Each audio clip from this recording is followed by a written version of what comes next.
welcome. Today it was a historic day. Today made an history. There has been no any other demonstration in Kenya like this one.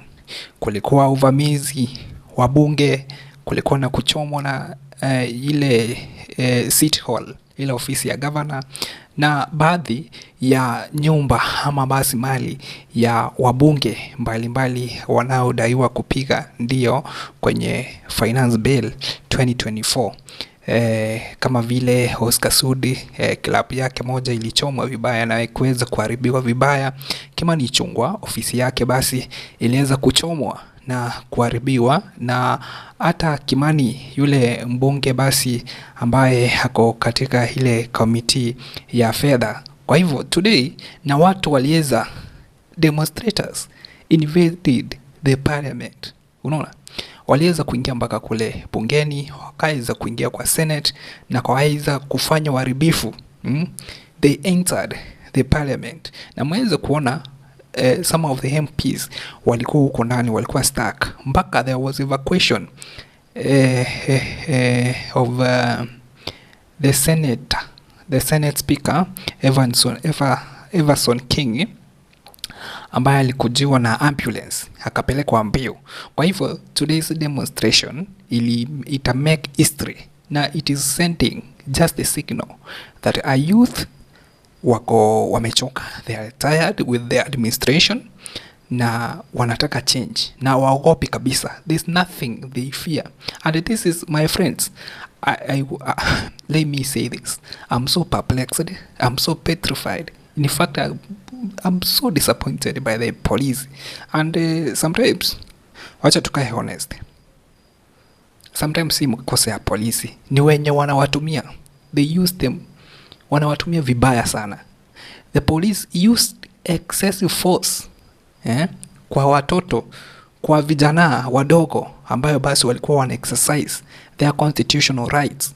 The article, there is an article in the Constitution, Article 37, which gives everybody a fundamental right, the right demonstration, to demonstrate, to picket peacefully.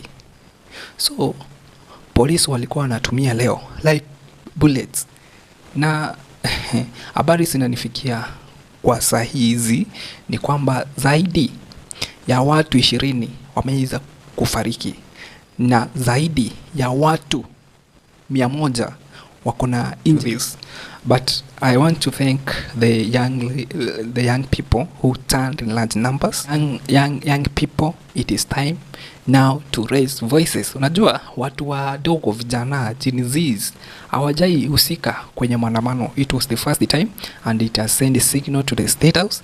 The president has since addressed the matter, but ameweza kuita wenye walihusika criminals, at they are being used by criminals. I think the president missed the point.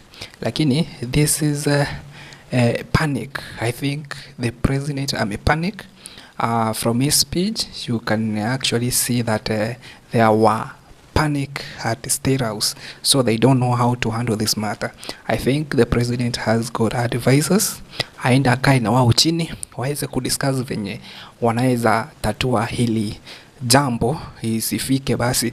Unaona the way mtu anaweza justify, because I've seen people taking it differently, kila mtu interpreting their message, but there were a lot negativity. So what anaweza ban this nation ama appeal it.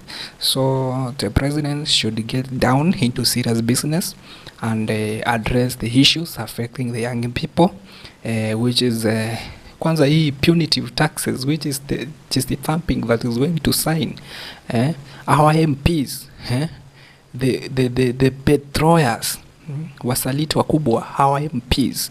So today it was a signal that the voice of the people must be heard, and with the people, we are the bosses and not them. When we decide to do things, we come together and make sure that it happens. Nobody should ignore the voice of the people. So it is high time the president, and I want to address the president and advise him, he should come into the table, call or just hear the voices of the youth, especially these Gen Zs, what they are trying to say. Those people are so frustrated. It was not theatrics. Just entering into parliament buildings, knowing the risk awaiting for them, it was not a joke. It was not theatrics. It was not out of peer pressure. It was purely fighting for their rights. It was purely exercising their freedom, their right to do what? To demonstrate. And I want to urge the politicians, especially the elected members of parliament, they should be very, very careful. They should be the representatives of the people. They should be the voice of the voiceless. They should be representatives. They should represent the views of the people who elected them. So this was an unpopular bill, and it was an indication from the previous week. It was an indication that the bill is being rejected by majority of Kenyans, who are more than 95%. So something could have happened. I want to say this. This is our nation. We should not die. Nobody should die. In fact, nobody should die. Let us build this nation. Let us bring ideologies and ideas together. Let's get into the table. Let's hear each other, and try to solve some of the issues affecting this nation. And that should be done by the top leadership. And the fact that those MPs voted yes, it is amazing at a country like Kenya, wanabunge ambao wako educated, they can go there, just vote to an unpopular bill, just knowing it is punitive, just knowing it is bad, but because they want to appease their master. It is quite unfortunate. And now I think it is a lesson to them. They have learned a bad lesson. They have learned the hard way. It is not going to be business as usual.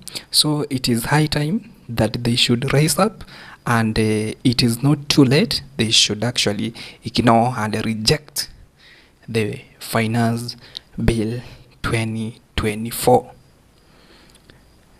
Otherwise, it is not going to be business as usual. So, Mr. President, you have heard the young people. They are trying to send a message. Several of them were injured.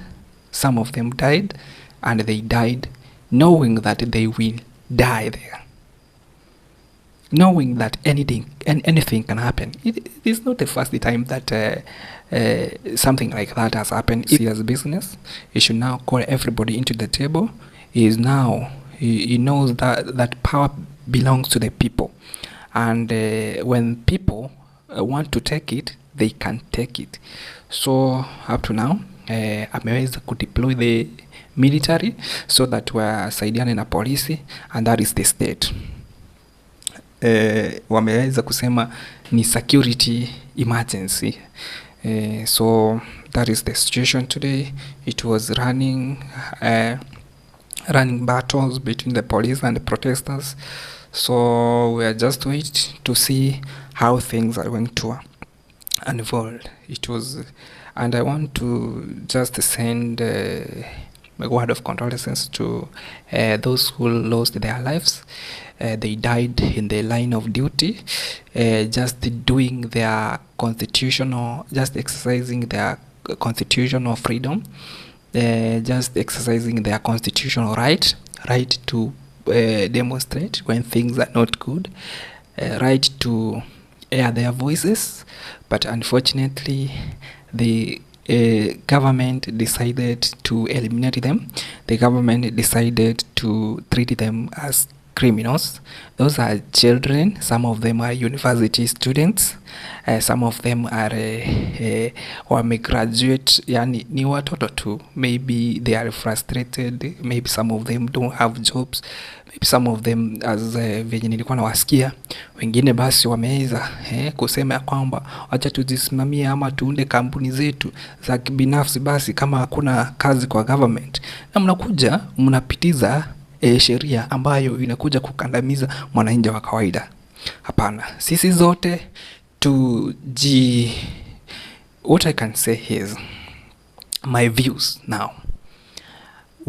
The finance bill 2024 should be rejected, should not be passed. It was passed yesterday, but my voice and my views is that the finance bill 2024 should be rejected with totality.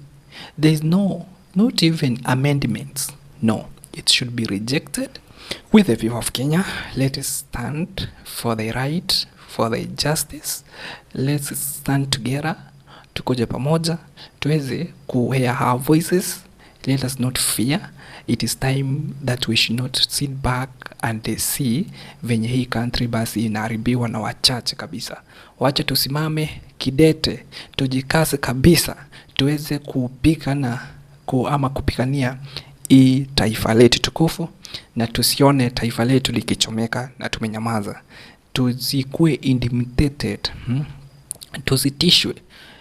We should there is no any form of intimidation should deter us from exercising or from asking what is rightfully for us, from exercising our constitutional rights and freedom, the right and the freedom of demonstration, the right and the freedom to protest, the right and the freedom of expression. It is under our new constitution, the Constitution 2010. So let us come together and say enough is enough. We are doing that. Our forefathers might have done something wrong in the past. It is time to rectify it now, and it is now. So in short, that is what happened today. Watu walikuwa wengi sana, vijana walikuwa wengi sana kwa street. After that waliingia polisi walitumia nguvu zaidi, lakini walizidiwa na wakaweza kuingia kwenye bunge. Wengine wakaenda kwa kitchen wakakula chakula cha huko, wengine basi wakaharibu vitu sana huko kwa parliament, but anyway they entered. Wengine wakaingia basi kwa senate. Basi after there tukaona ofisi za gavana wa Nairobi zimechomwa kabisa, zilikuwa on fire, na muda mfupi mahakama iliwa kwa moto. Muda mfupi pia tuweza kuona baadhi ya wabunge mali yao ikiweza kuteketezwa, hata wengine waliopatikana sasa wakapiwa kwa wananchi. Nimesikia mbunge wa Tongarin aliweza kupatwa ama aliweza kusalimiwa jinsi basi watu wanasema. So hayo ni baadhi ya mambo ambayo tunafuatilia tuone jinsi mambo yatakavyokuwa yanaenda. I don't know what you think. Do you think it is now time for Gen Zs to take over? What is your take on Ruto's warning or President Ruto's address to the nation concerning what has happened today? Go ahead and drop your comment in the comment section below. Don't forget to subscribe for more updates. So thank you.